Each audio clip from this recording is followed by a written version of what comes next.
In the year 2378, humanity had grown far beyond its home planet. Earth was no longer just a single world, but the center of a sprawling network of colonies spread across dozens of star systems. Humans lived alongside alien species, traded goods, shared knowledge, and even formed alliances. It seemed like the golden age of exploration and unity, but peace never lasts long in the vastness of space. One ordinary morning, everything changed. A message arrived at the United Earth Council headquarters in Geneva. The transmission came from deep space, carried by an alien drone that hovered silently above Earth's orbit. When the signal was decoded, it filled the council chamber with dread. On a large screen, a towering insectoid figure appeared. His chitinous armor gleamed under dim red lights, and his voice echoed with cold authority. He called himself Ambassador Kale, a representative of the Vorthok Dominion, a galactic empire so ancient and powerful that few dared to oppose it. The message was simple, yet chilling. Surrender all human-controlled territories or face total annihilation. There would be no negotiations, no compromises. Humanity had 7 solar cycles, about 2 weeks to comply. If they refused, the Vorthok fleet would descend upon them like a storm, leaving nothing but ash and silence in its wake. President Matthew Hayes stared at the screen, his jaw tight. He turned to face the members of the council, their faces pale with shock. "This is not a request," he said finally, breaking the heavy silence. "It's a declaration of war."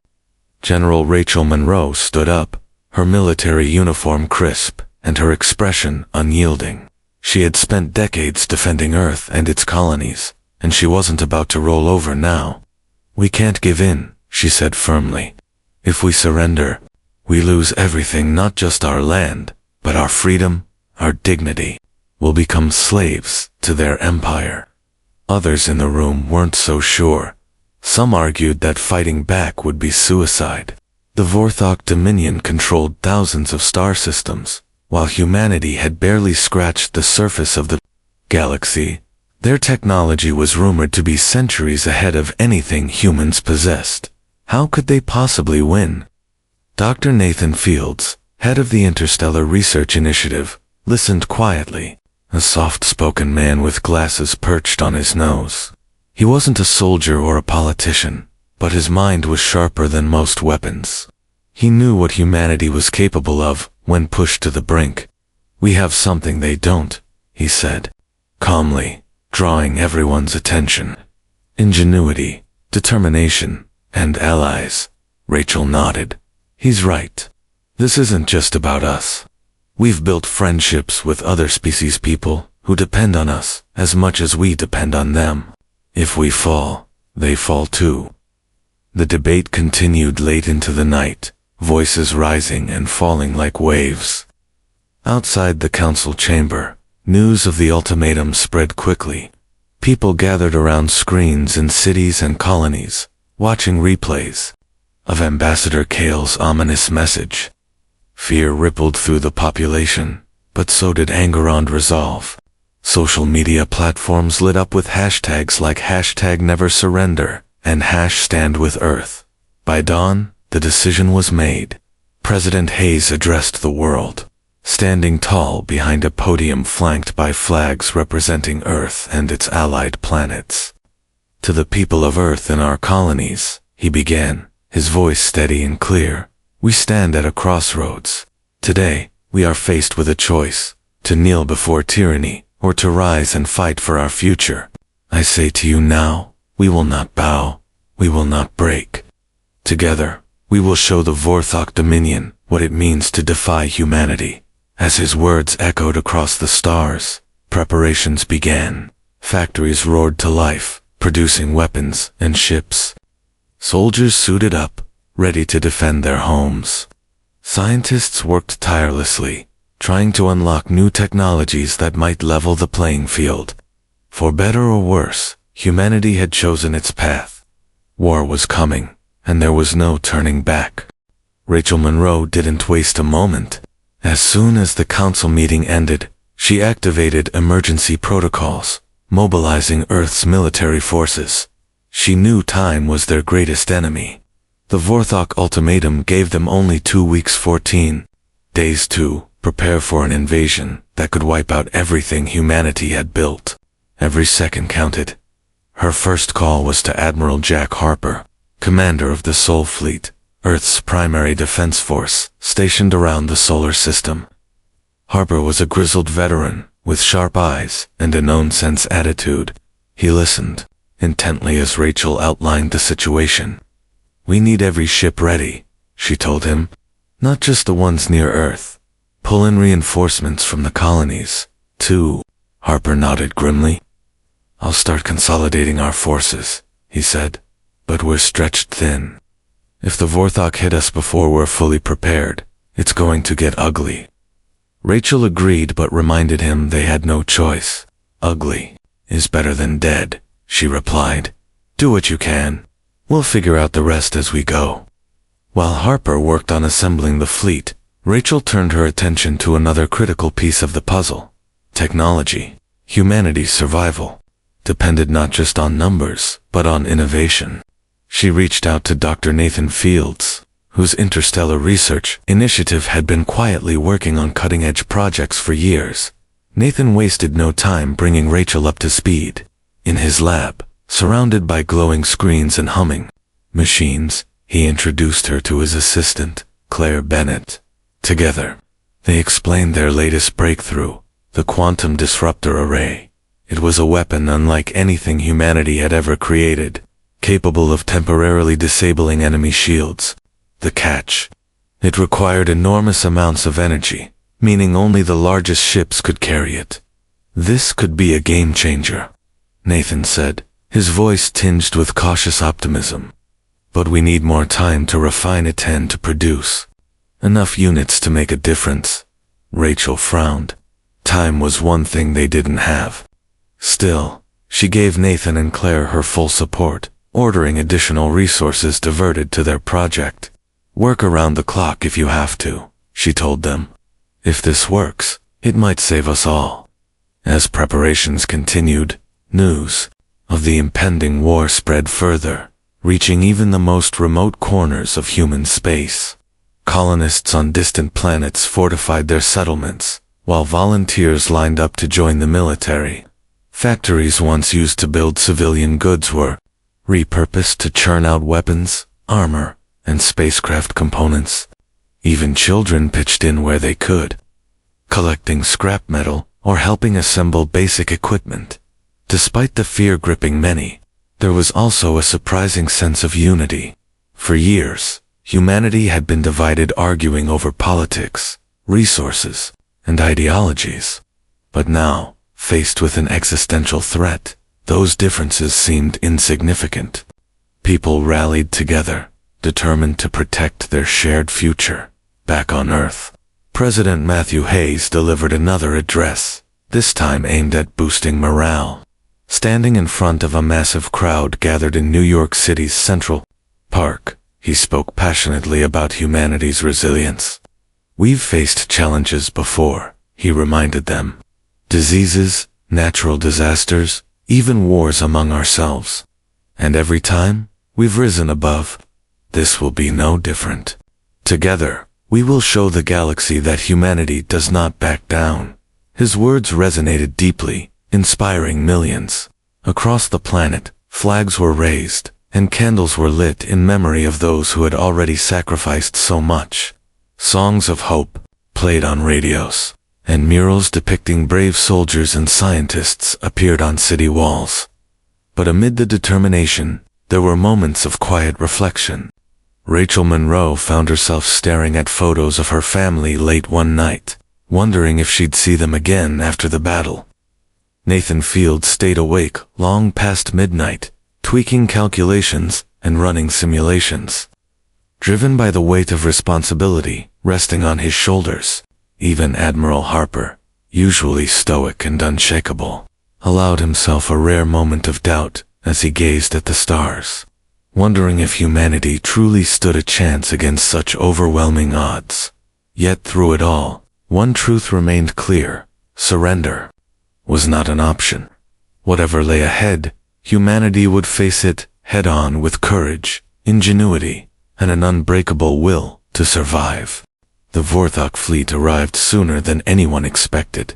Just 5 days after the ultimatum, their ships appeared near Proxima Centauri, one of humanity's oldest and most vital colonies. The news hit like a thunderclap. Panic spread as reports flooded in hundreds of massive vessels, each bristling with weapons, descended upon the unsuspecting settlers. Leading the attack was Grand Admiral Xyler, a ruthless tactician known for his efficiency and cruelty. Admiral Jack Harper scrambled to respond. He dispatched a squadron led by Captain Lucas Steele aboard the Eclipse, one of Earth's newest and fastest cruisers. Steele was a seasoned officer with a reputation for thinking on his feet. His mission was clear: hold off the Vorthok long enough to evacuate civilians and gather intelligence on their tactics. But no one was prepared for what came next. The battle erupted with terrifying speed. The Vorthok opened fire without warning, their energy beams slicing through human defenses like paper. Steele's squadron fought valiantly, launching waves of fighters and firing every weapon at their disposal. Yet the enemy's technology was far superior. Their shields absorbed most of the damage, while their precision targeting crippled several human ships within minutes. "Shields down to 40%, shouted one of Steele's crew members over the cacophony of alarms. The bridge shook violently as another blast struck the Eclipse. Smoke filled the air, but Steele remained calm, gripping the arms of his chair tightly. "We can't win this fight," he muttered under his breath. "But we can still save lives." Steele made a split-second decision. Instead of continuing the hopeless assault, he ordered his remaining forces to focus on evacuating colonists. Transport shuttles zipped between the colony's domes and the waiting evacuation ships, carrying families and workers to safety. Steele himself stayed behind, leading a desperate rearguard action to buy time. Back on Earth, Rachel Monroe watched the situation unfold from her command center. The screens showed chaotic footage of burning ships and panicked colonists fleeing for their lives. Her hands clenched into fists as she realized how badly outnumbered they were. Still, there was a glimmer of hope. Thanks to Steele's quick thinking, thousands of people managed to escape before the colony fell. When the last shuttle lifted off, Steele gave the order to retreat. The Eclipse limped away from Proxima Centauri, its hull scarred and engines sputtering. As they entered hyperspace, Steele leaned back in his seat, exhaustion etched across his face. They had lost the battle, but they hadn't lost everything. President Matthew Hayes addressed the public shortly afterward, his expression somber yet resolute. Standing in front of a backdrop displaying images of the ruined colony, he acknowledged the heavy losses, but refused to give in to despair. "Today, we mourn those we've lost," he said, "but let this be a reminder of why we fight. We will not bow to tyranny. We will rebuild, regroup, and strike back when the time is right." His words struck a chord with millions. Across the galaxy, people mourned the destruction of Proxima Centauri, but found strength in Hayes' determination. Soldiers redoubled their efforts, working tirelessly to prepare for the next confrontation. Scientists raced against time to improve humanity's weapons and defenses. Even ordinary citizens pitched in, donating supplies or volunteering for emergency services. Meanwhile, Nathan Fields and Claire Bennett pushed themselves harder than ever. The quantum disruptor array was nearly ready, but they needed more data to optimize its performance. When Steele returned from Proxima Centauri, he brought back valuable information about the Vorthak's shield systems. It wasn't much, but it was enough to give Nathan and Claire new ideas. Late one night, as Claire adjusted the array's power settings, she turned to Nathan with a small smile. "If this works," she said softly, "it could turn the tide." Nathan nodded, though his eyes betrayed his worry. "Let's just hope we get the chance to use it." As days passed, tensions mounted. The loss of Proxima Centauri was a painful blow, but it also served as a rallying cry. Humanity had tasted defeat, but instead of crumbling, they grew stronger. Each setback fueled their resolve. Somewhere out there, the Vorthok fleet loomed, preparing for its next move.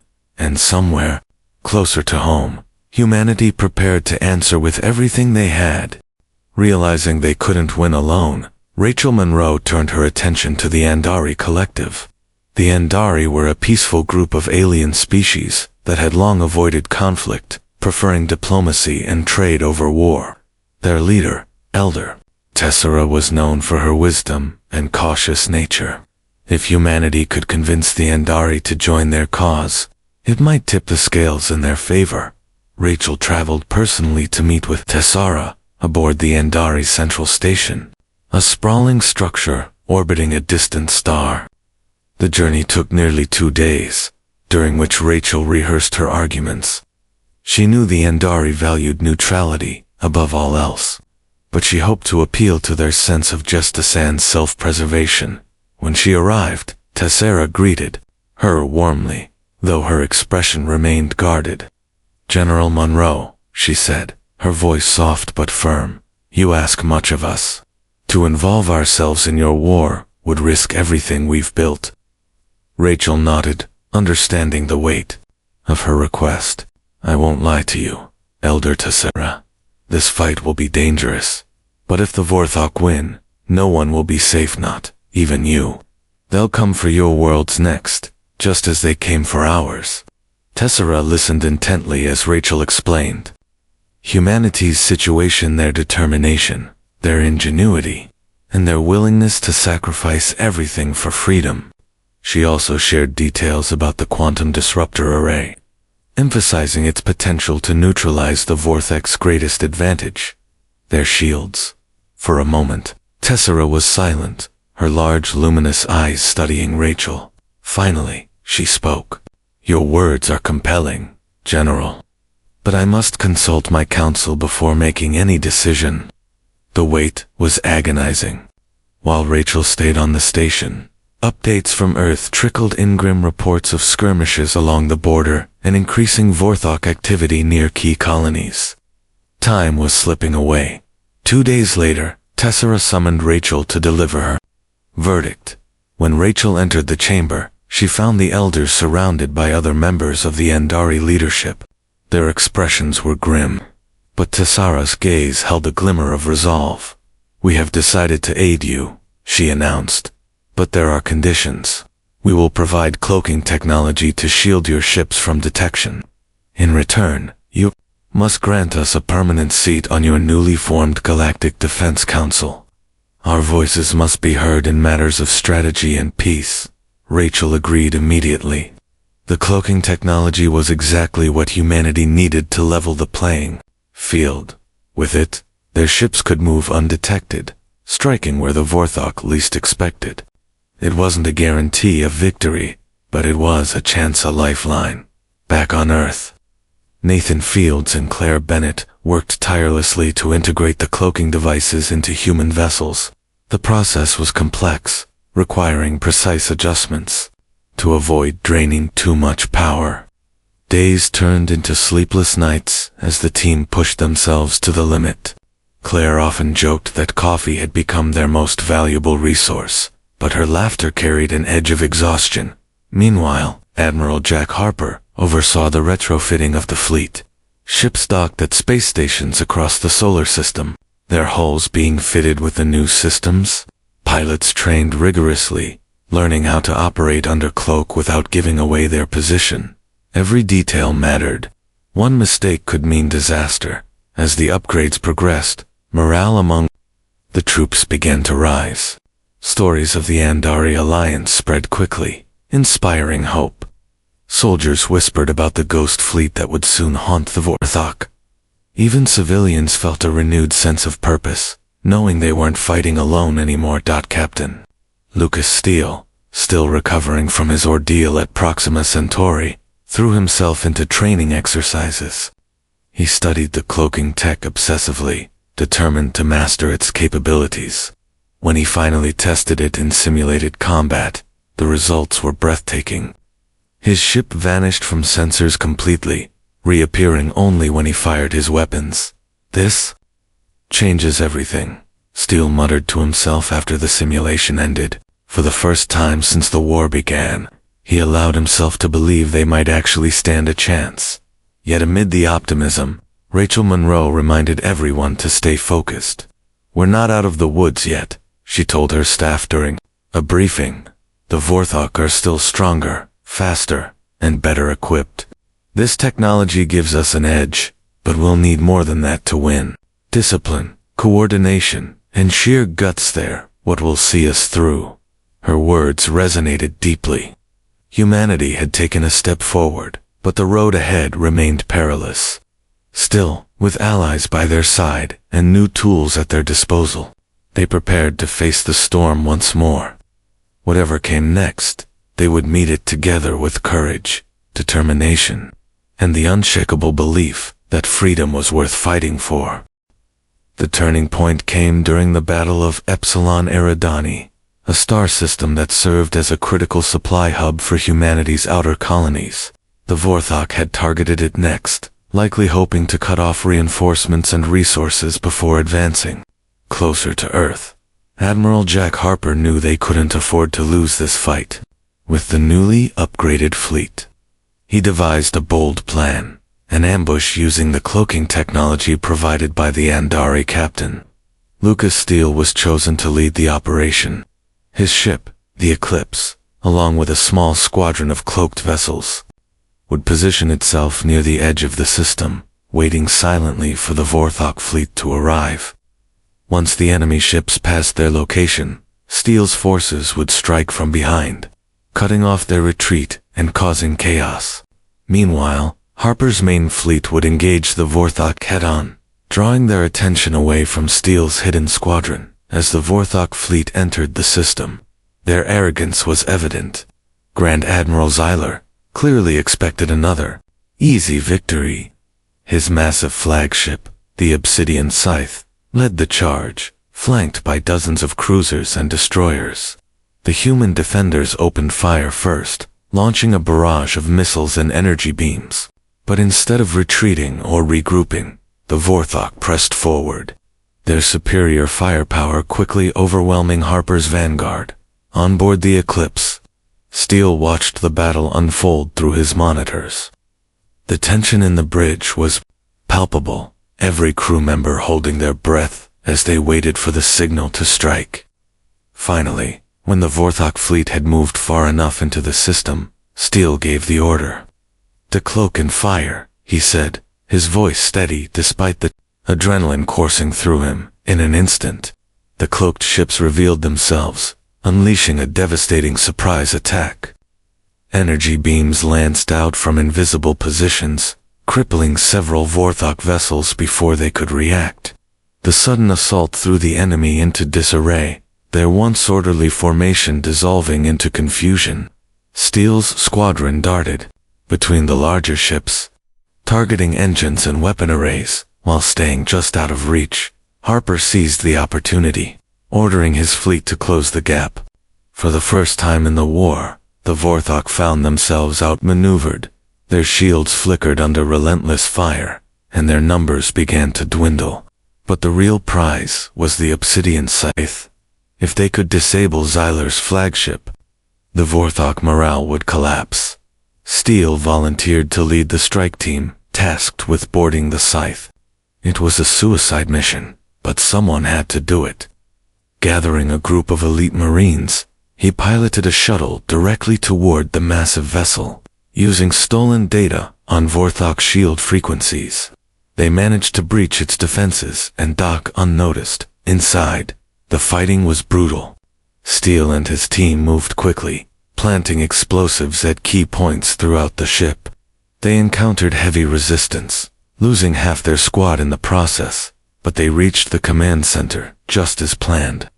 Steele planted the final charge himself, setting a timer before retreating by the time the explosives detonated. Steele's team had barely made it back to their shuttle. The explosion crippled the Obsidian Scythe, sending it drifting helplessly in space. Without their leader, the remaining Vorthok ships broke formation and fled the battlefield. Back on Earth, news of the victory spread like wildfire. President Matthew Hayes addressed the public, his voice filled with pride. Today, we showed the galaxy what humanity is capable of. Courage, ingenuity, and unity, they are our greatest weapons. For the first time since the war began, hope surged across human territories. Celebrations erupted in cities and colonies, with people cheering in the streets. Soldiers who had doubted their chances now believed victory was possible. Even Rachel Monroe allowed herself a rare smile, though she reminded everyone that the war was far from over. Still, the Battle of Epsilon Eridani proved something vital. Humanity could stand toe-to-toe with the Vorthicon win. The road ahead would still be long and difficult, but for now, they had earned a moment to breathe, to heal, and to prepare for whatever came next.